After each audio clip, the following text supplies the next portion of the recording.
the situation and contextualizing the gender-based violence situation in Kenya. And before the break, I really wanted to ask Elizabeth, who's from FIDA, to just shed some light on the different forms of gender-based violence. And of course, if there's a legal framework that is being worked on to make sure that things are brought to book and of course justice is served. Okay, thank you so much, Brian. In terms of the forms of gender-based violence, is what we know, the physical, and then there are the silent ones, the unseen, something like psychological violence, economic violence, neglect, coercion, gaslighting. All these are forms of violence that we rarely speak about. We talk about the physical and emotional, and the sexual emotional, violence as and well. sexual violence, but they are those that are rarely spoken about, or they are silent, or they've been taken to be the norm. So we rarely focus on those.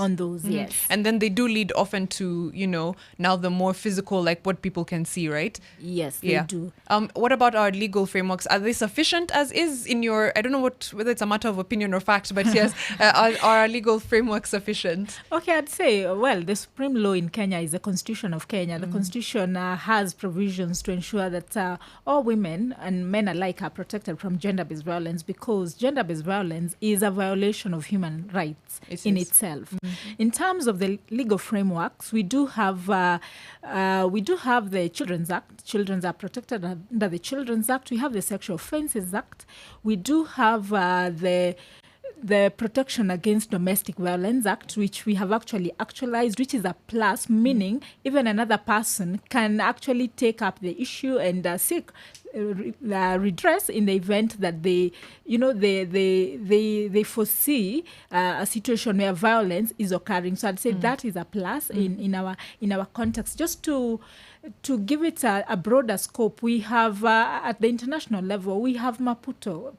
It should be the handbook of women. It has so many gains for women, but you realize that we have some reservations, which my colleague will speak about. Yeah. We have the Convention on elimination of all forms of violence. So all these are the legal frameworks that ideally should help us to curb and tame gender-based violence and end it. And I do know that there are commitments to actually end GBV, or what we call the triple threat, that is teenage pregnancy, gender-based violence, and HIV by 2030. And they're also so interlinked. We'll come back and talk a little bit about that triple threat in just a minute. But then there's also the access to abortions. It's a medical issue. Is it also a gender-based violence issue, Prudence?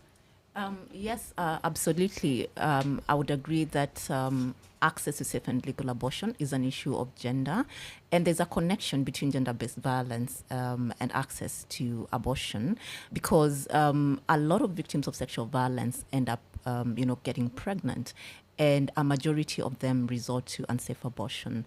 Unsafe abortion, Mariam and Aseli, is the number 5 leading cause of maternal mortality and morbidity in this country. And that has been identified by the Ministry of Health, right? And so you find that, for example, in the year 2012, over 460,000 women had a form of induced abortion, right? In Kenya? In Kenya. Wow. And again, those are statistics from the Ministry of Health. And, what happens, when women resort to unsafe abortion, right, is the issue of sepsis, hemorrhage, and, lifelong diseases.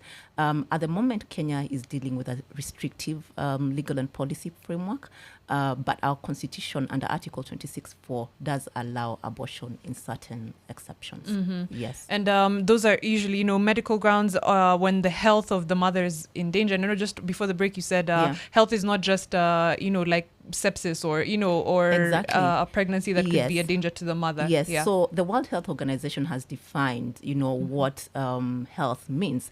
And they have defined health to state that it's not just the absence of disease or infirmity. Health includes mental health, and as well as the social well-being. And the High Court of Kenya, in a case popularly known as JMM, in the year 2019, and this is a case that touched on a 15-year-old girl who died as a result of complications from an unsafe abortion, ruled that victims of sexual violence in Kenya can access safe and legal abortion within the parameters of Article 26.4, which states abortion is permitted when the health or life of the pregnant woman is in danger, or in the opinion of a trained health professional, or to the extent allowed by any other written law. Yes. We've spoken a little bit about the triple threat of HIV, of course, early pregnancies and gender-based violence, because often it's almost, for lack of a better word, a package deal, right? But then we have like increasing, really high rates of teen pregnancies, quite a bit. But when we speak about those three things, what can be done or should be done to make sure that we are taming all three of them? And is dealing with one almost dealing with the other two? For example, if you deal with gender-based violence, have you curbed teen pregnancies and HIV a little bit? Okay, thank you for that, Miriam. I'd say... Mariam, sorry, you guys. Mariam. Okay. Mariam, okay. sorry. That's No one worries. of her pet peeves. Well, No, it's- Miriam, she goes like, who there?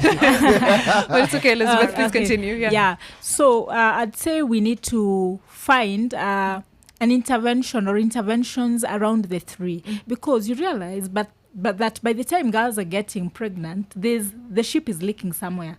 Something either is not holding socially, legally, or economically. There's a gap somewhere. True. If you look at gender-based violence, there's what we call the cycle of gender-based violence. It means there's tension, there's conflict somewhere, whether that conflict or tension is economic, whether it is social, whether it's as a result of wanting to fit in, and hence even teenagers predisposed or are predisposed to certain forms of violence.